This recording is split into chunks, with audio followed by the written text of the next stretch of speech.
you wanted the best, you've got the best podcast. The hottest podcast in the world. The Chris Voss Show, the preeminent podcast with guests so smart you may experience serious brain bleed. The CEOs, authors, thought leaders, visionaries, and motivators.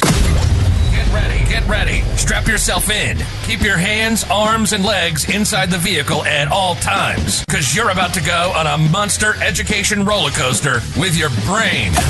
Now, here's your host, Chris Voss. Chris Voss here from thechrisvossshow.com.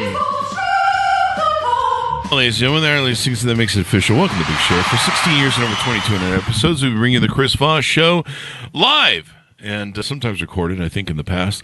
But we're bringing it to you. Be sure to refer the show to your family, friends, and relatives. Go to goodreads.com/Chris Voss, LinkedIn.com/Chris Voss, Chris Voss 1, the TikTokity, and all those crazy places on the internet. We have an amazing young lady on the show today. We're going to be talking to her about her latest book that just came out October 25th, 2024.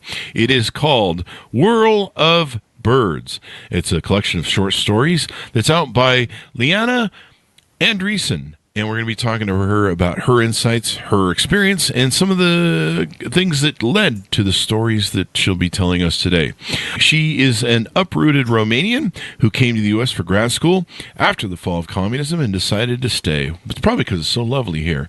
I'm sure your Romania is nice as well, but, you know, after that fall of communism, we had more McDonald's. As a student, she was bewitched by American literature and also by a few of the scholarly theories that were popular in English departments in the 90s. Her fascination with such theories resulted in her first book, The Fall of Literacy Theory, or Literary Theory, I should correct that, with Brown Walker Press. Her love of writing, on the other hand, started in childhood. Over the last 2 decades, she's been publishing short stories and also teaching English at South Texas College in McAllen, Texas. She's published short fiction and academic articles in journals such as Fiction International, Rampike, Lumina. Just, for some reason I can't say Lumina today. What's going on?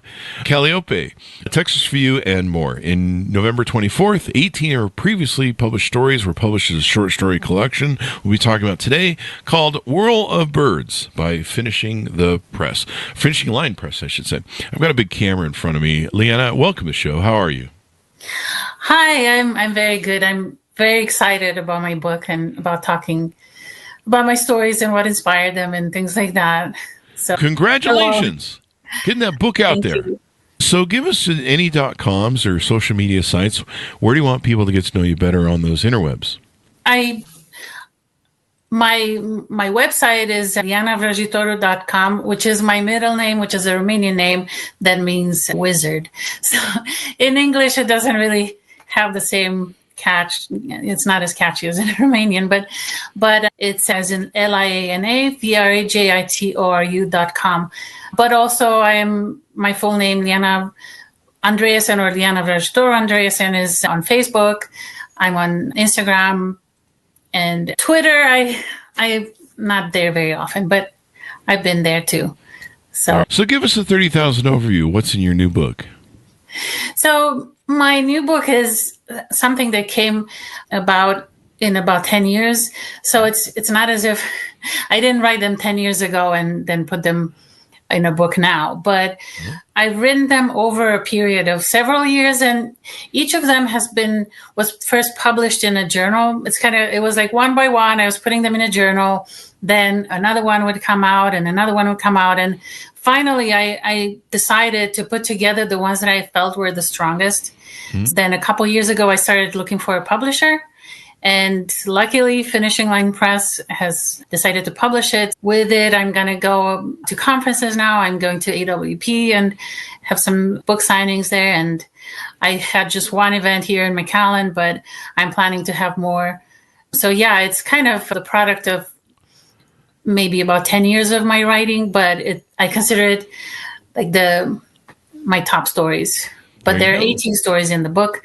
And in terms of genres and things like that, if anybody's interested, what kind of stories they are, I have an eclectic collection, meaning that they're not all the same kind. They don't all have the same character. They don't follow the same they're not all in the same setting. Every story is different.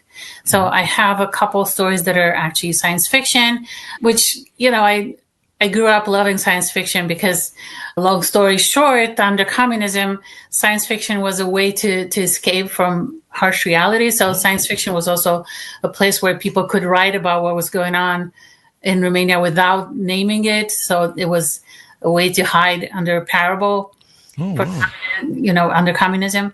So anyway, I have 2 science fiction stories. I have a couple magical realistic stories inspired maybe a little bit by techniques like Gabriel Garcia Marquez's stories, but also I have 2 stories that are, sorry, I don't want to make a complete breakdown, but some stories come from my experience, but very few are actually taken from my reality directly. Okay. It's like, that's really interesting you bring that up. I did not know about that under communism. So people were writing as a way of, was it a way of protest maybe, or escapism? Yeah, it was some people were persecuted. I mean, I had a friend in 11th grade who was killed by the communist police. And he was a poet, and his father was a kind of an anti-communist activist. And so it was very scary many times to speak out. So people try to hide behind metaphors, symbols, parables. That's why, it was very popular genre, science fiction, because you could say, think of dystopias or things like Animal Farm or stuff like that. Those are hiding real realities. I mean, harsh realities from, of course, they were imagined in those books in the past. But yeah, it was an escape from totalitarianism. That's wild. I'd never heard that before, but it makes sense. I mean, because you can't openly protest, It's interesting to me that they would murder a poet, a person who can influence the minds. It's funny. I don't think funny maybe is the right word there, but it's interesting how someone who can move the mind and influence opinion is more dangerous than maybe the ideas themselves or what they're fighting against.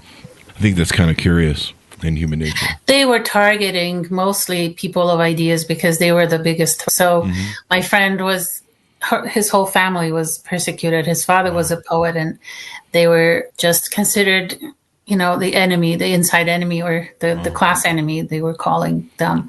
So yeah,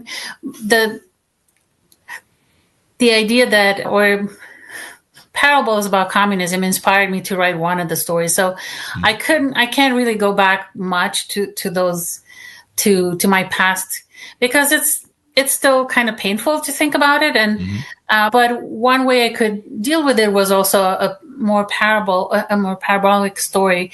One of my stories it's called Puppet Show, and it's the only one that addresses communism. So my way of talking a little bit about that past was by creating a little parable of a puppeteer who has, he controls the main actress in the show, and then he hires actors to play along with her and with puppets. But sooner or later, the actors who play along with the main actress die.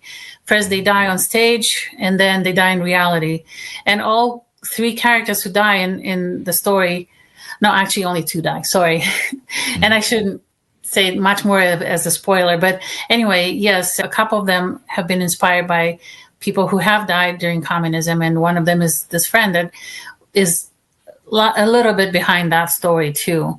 Yeah. So yeah, it's a kind of a sad, more symbolic story, but also it ends with the fall of communism, or not obviously, but yeah, it ends with the fall, the end of that puppet show, and everybody goes their own way, and some people, make something of their life afterward, after the pieces are put back together. That's one of the stories. What an interesting thing. I've often wondered or considered, what it's like for people in repressive, I grew up with the wall being there for the Berlin Wall. I grew up watching people that would die trying to scale it to get to freedom. I cowered under my desk from the nuclear bombs that USSR would drop on us, potentially. And I've often wondered what people in repressive regime governments like that do. The people of North Korea, what do they do to keep their mind kind of free? There's an old adage that that you can put me in prison, but you can't.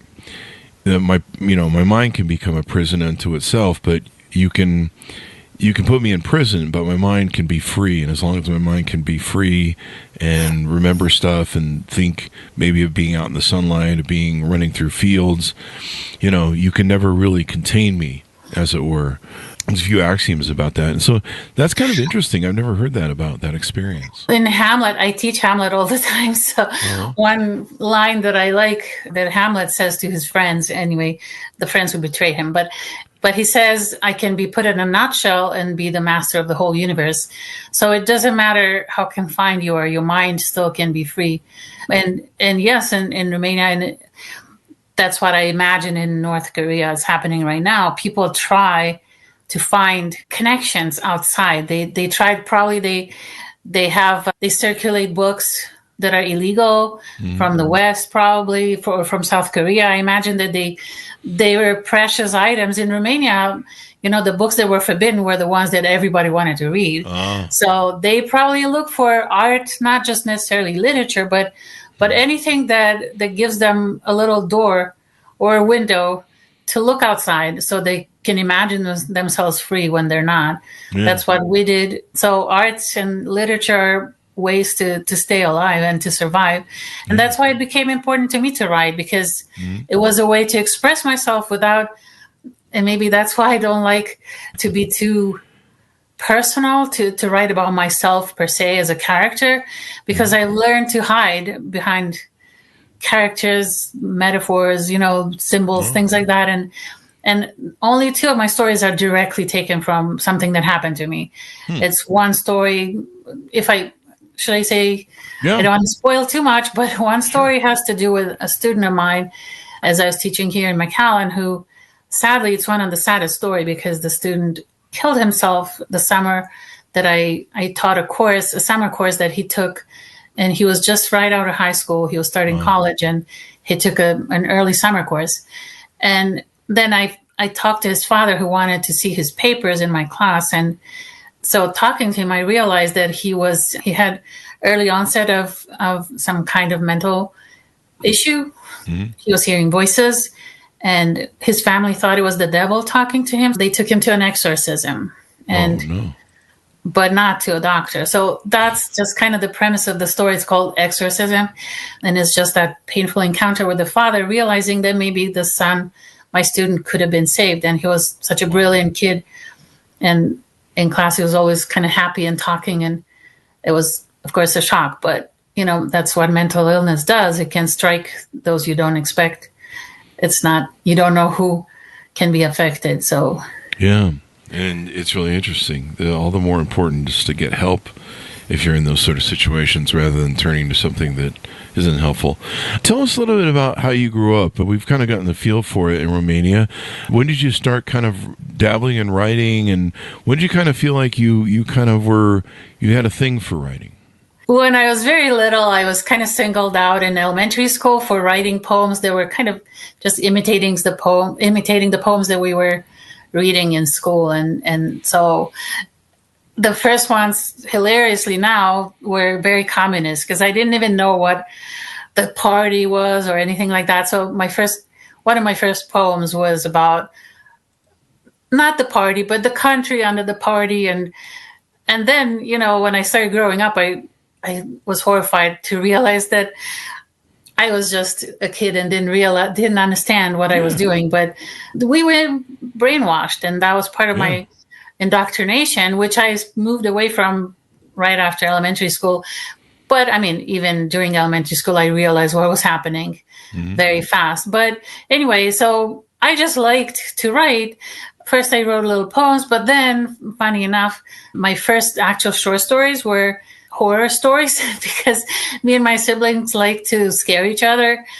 We didn't have a lot of TV and stuff like that, so we were creating stories for each other and for ourselves. And so we would just tell stories in the dark, and like the creepiest stories of things you encounter in the basement and whatever. But that made me think, I can create scenarios, I can create characters, I can make stories up. So then I started writing so-called novels. And from that, I moved to short stories. And so I've been writing short stories a lot, but I started a few novels when I was in high school, never finished them because I didn't like where they were going. So finally, now I am actually writing a Romanian novel. It takes place partly in Romania and partly in the United States. So a character that emigrates to the United States. Mm-hmm. And it's not exactly me because I like to hide. So it's not, except my family, every time they read a chapter from that novel, they say, so this is you, this is what happened to you. And I'm like, no, that's not me. It's hard for writers to be asked, is this real? Because most of it is not, for me at least. I don't write creative nonfiction. I fictionalize everything. So yeah, I started writing pretty early, but I started taking it more seriously in college. And then after I started teaching here in McAllen in Texas, I came back to writing again and started publishing short stories. And also at the same time, I was working on a middle grade fantasy book, which I still hoping to write more. I mean, the first book is finished, but I'm trying to find a publisher for it. But I want to write book 2 and 3 in the meantime. So short stories is still my first interest because it's, to me, they're, I guess, a more stylized version of reality because you have to compress it to a point you're making. So that's what I like about them. Just like poems, you tell, you make a point very quickly. Novels tend to meander, right? You have to first expand and then come back together. But with a short story, you just go directly to what you want to say. Of course, you have to have conflict. You have to have interesting characters. You have to have some development, of course. But since I like to teach short stories, I like to also write them because also students seem to like that quick feedback from the story, right? Mm-hmm. You don't have to wait to see what happens after 10 more chapters. You basically find out very soon, very quickly. You can get right down to it. I think, short stories are fun. Like you say, there's kind of an economy of words and size that you're dealing with, right? Where you've got to really, utilize that economy to narrow it down to where it can be concise, but also effective and also can tell a story as opposed to. And it makes you think, okay, I need to know for myself what I'm trying to say with it. So that's what I like also, that it confronts me with the topic much more directly. I can be like, I'll figure it out. I'll just write 10 more chapters and then figure out what I'm trying to say. With the short stories, I think first of what is it that I'm trying to address? For example, in reality, something like for a while I was very upset about, for example, child molestation in the Catholic Church. I don't know if just because it seemed like it was a topic that was always swept under the rug. Mm-hmm. So one story came just from that kind of preoccupation, like why are children so vulnerable to such events? And so one story came from that. And I thought, okay, how do I build a story around it? So I have a mother who goes to confront a priest. And you don't really find out exactly if it's true or not, it becomes clear in a way. But the dialogue was what interested me, like kind of the power dynamic between the mother and the priest in that story. And to see how one tries to overpower the other. She is the mother of the child. Like he is still, I am trying to direct him in the right direction. And the priest is, but I am a person whose word counts. So this is kind of the dynamic, mother versus mentor, that you don't know if he is evil or not. But that. The great thing about short stories is how they tell like parables and stuff, that the story is kind of much greater than the story in and of itself, right? And the lesson it's trying to teach and maybe the story or message it's trying to convey. Would you say that's an accurate portrayal of that?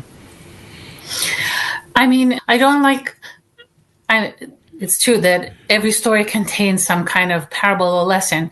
And I try not to think of, I don't want to be preachy, even though I talk about a preacher. But anyway, I like to be subtle, hopefully, but I hope that comes across too, that it's not beating you in the head. But of course, things like a topic of this sensitivity level, it has to be maybe shocking, and maybe it does beat you over the head a little bit. But I try to write it in a way that is not so blatant, so that's more in the dialogue, kind of like Hemingway, who was focusing more in dialogue than on what happens. So to him, the tensions between the characters gave kind of the meaning to the story, rather than, okay, this happens because of this, and this is the lesson. Other stories, I mean, this is one story about an issue that preoccupied me, but other stories, a couple of stories are written based on really terrible things I saw in the news. Not terrible, but to me, they were puzzling. How could such a thing happen? So I wrote 2 stories based on just a little piece of news I saw. And this is something that actually William Faulkner did, who's one of my influences. Is Faulkner is my favorite author in American literature, probably ever, my favorite author. So he wrote a story called A Rose for Emily. I'm not sure how many people are familiar with it, but it's a story about a woman who, her whole life she's basically single, but when she dies, it's discovered that she kept this skeleton in her bedroom who was a man that she was hoping to marry, but she killed him and he disappeared. The town didn't know where he went, but it turns out that she kept him for herself. But anyway, it was a creepy story that Faulkner apparently saw in the news, and it inspired him to imagine the life of those characters. I saw a story about, I think it happened in California, a lady it was discovered that she was driving in her car with a dead person next to her. I think it was another woman. Yeah, I remember that. And the police, I don't know if you remember, maybe it was in the news a few years ago. And so they were very puzzled. First of all, how could you stand the smell? And she said, I was used to it because my father, I took care of my father when he was dying or something. And I just tried to picture what would drive a person to keep a dead person in the car. So what, in my imagination, she actually thinks she's alive, the other person, and they talk, they have conversations. This is the story called Driving with Sarah. And Sarah is the person who she picked up as a homeless person. And then I think that was the case in reality, that it was a homeless person that she took in her car, and somehow she may have been sick and died, and she just kept her there. So I imagine that she actually never realized she was dead and kept talking to her. And they were painting city walls together in my story. I kind of made up a kind of nice embellishment of maybe she needed company. So, and to tell her life story to somebody. So that's why she's still communicating with her. That's kind of interesting. I mean, I talk to my dogs all the time, and I think after 10 years, I had this epiphany one day, and I'm like, they've never talked back. You're just the one talking to them. So you might be the insane one. I think we need to communicate, and I mean, maybe writing is a form of insanity too, because you think you're communicating, but you're not sure who it reaches, if it at all. So it's, I guess we're all insane if we're writing books then too, on top of that. Dead bodies in the car, and I mean, honestly, it could be, those express lane fees, especially in like California, are expensive. You got to have that second body in the car so that you can save on those cameras. Maybe that was the whole motivation. Carpooling with the dead person. Carpooling with the dead. There's a title for your next short story. Your next novel. Carpooling with the dead. Oh, I love it. But it's interesting how these stories, they kind of give us a reflection or a mirror onto human nature, and both the greatness of human nature, the hope, what was probably going on in like we talked about with Romania and under communist rule in North Korea, et cetera, et cetera. The great thing about human nature that is its enduring facet, because it helps it endure, is hope. As long as there's hope, we seem to be able to persevere. And once that hope dies, we tend to die inside. And so we have the ability to hold on to that. What were some of your favorite short story writers? Was there people that inspired you? I do The one I mentioned, William Faulkner, he stands out more with his novel, not short stories. So I do like the stories of James Joyce, who's from around the same period and probably was an inspiration to Faulkner too. But I also like Toni Morrison as my biggest inspiration, not necessarily for her short stories, but I do the style, especially my favorite book is Beloved, which is where, funny enough, the main character is a ghost that comes back to life. So talking about insanity and talking to the dead. But I also like the fact that going on the show today. It's interesting to expand our reality to more than just what we see and what we can touch, right? So to her too, her history, the history of slavery and things like that were intangibles. They were still around. Just that's why she created a character that was dead but still alive, which she was symbolic of the past of slavery. So I guess I liked the play with life and death and presence and absence and history and present and how the past influences the present. That's kind of what I took out of Beloved. But I also like Gabriel Garcia Marquez, which I mentioned before, because I like, again, this magical realistic take, which is enhancing reality with some elements that are unexpected. And maybe, for example, one of my stories that is magical realistic, I guess that has magical realistic elements, is a story that came from a dream of mine. It's called Valley of the Horse, and all of it has to do with a horse that is dying.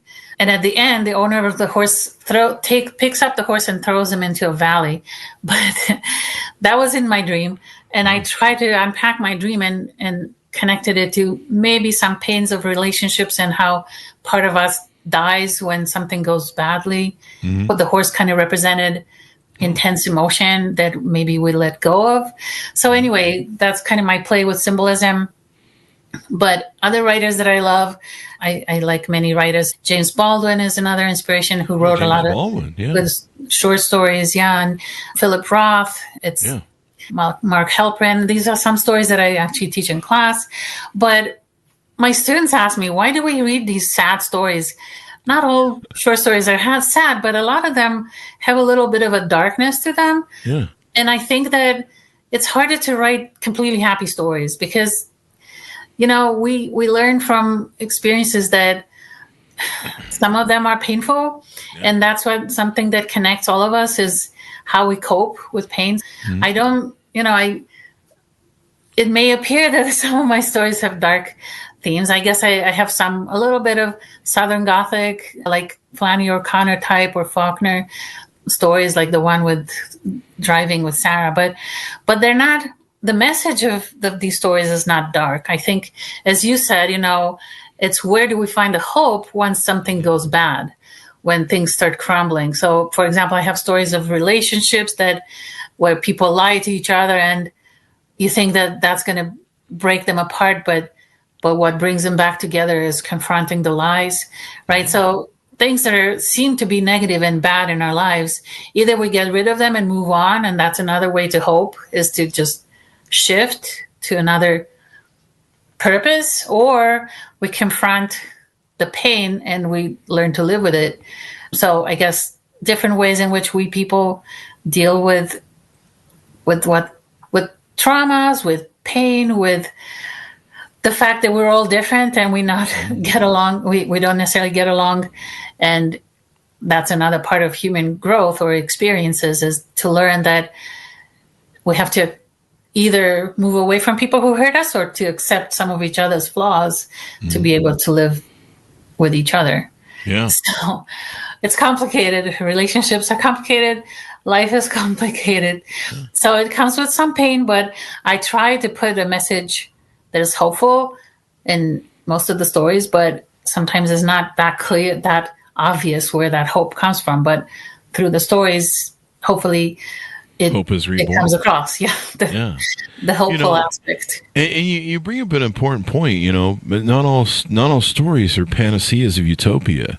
Life isn't perfect, and a lot of things we look for in stories, we talk about this a lot on the show, is the one thing we can learn from stories is that we're all human, we're not alone, and usually those are the stories that help us get through cathartic moments. If someone's having a challenge of childhood trauma and someone tells their story of how they had childhood trauma that was similar and how they overcame it and how they triumphed over adversity, these are the stories we love. The phoenix from the ashes stories. Exactly. The rise of how hope wins out in the end. And sometimes hope doesn't always bore out in the end, There are stories like the movie. And that's part of life too, right? Yeah, and that's part of life too. Not only the good people don't always win. Good doesn't always win. It's a fact of life.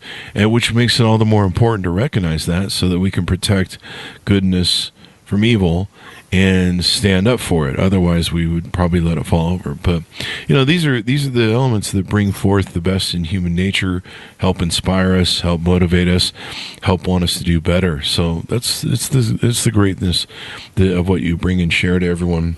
As we go out, give people a final pitch to pick up the book and any .coms where they can find out more about you on the interwebs. Yeah, I'd love for anybody to visit my webpage, and I have not included it in the book itself, but go to Amazon and find the book. And I would suggest right now my name is messed up on Amazon. Okay. So I'm going to take care of it. It's just the middle name that is messed up. So if you just put Liana Andreasen or put the title Whirl of Birds, and people ask me why it's called Whirl of Birds, but that's one single image that inspired a story that I made the center of the book, which is about the passing of time. So somehow being in Texas introduced me to new species of birds and their habits, and it shocked me one day to see a big whirl of I think they were buzzards, but there were like 50 of them or something, and they were all kind of going in a little tornado of birds. And that image kind of stuck with me for a while until I decided, okay, this has to be the center of a story, and then it became the center of the book. So yeah, Whirl of Birds is the title. So I do have this website that I encourage people to look up. That is lianavrajitoru.com or www.lianavrajitoru.com. And find me on Facebook. I'm there too. So yeah, I am on social media a lot. Thank you very much for coming on. We really appreciate Liana. And what a beautiful I am excited that you had me on, and thank you for listening. And I hope somebody picks up the book and loves some of the stories or all of them. Order the book wherever fine books are sold, folks. It's called Whirl of Birds. October 25th, 2024. It came out. Watch for future books coming out from Liana as we go along. Thanks for tuning in. Be good to each other. Stay safe. We'll see you guys next time. And that should have us out.